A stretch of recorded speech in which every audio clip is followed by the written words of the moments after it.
Palm Sunday. This is the day of Jesus' triumphal entry into Jerusalem that we read about here in Matthew 21. In the beginning of this story, Jesus tells some of his disciples to go into a nearby village and get him a donkey to ride into Jerusalem on. And this can seem a little strange, like Jesus is coming as a conqueror, as the king. Like shouldn't he be riding some great war horse or something?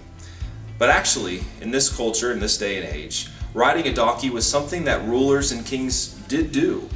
But when a king would ride into a city on a donkey instead of a horse, he was indicating that he was coming as a king, but he was coming as a king that was bringing peace.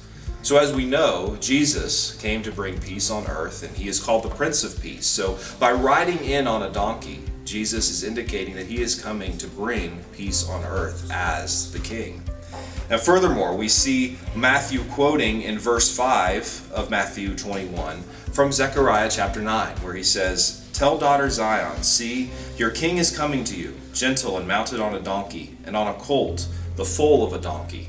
So as Jesus fulfills this prophecy on Palm Sunday, riding into Jerusalem, and people are throwing palm branches and putting down their robes and their cloaks in order to welcome him, and they're shouting, "Hosanna, Hosanna to God in the highest," they are celebrating him as king.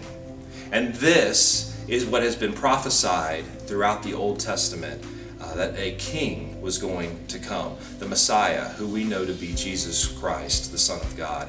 And so as we move into Holy Week, it's very important for us to understand and realize that this plan of redemption, foretold about in the Old Testament and realized through the coming of Jesus, isn't God's plan B for salvation and redemption.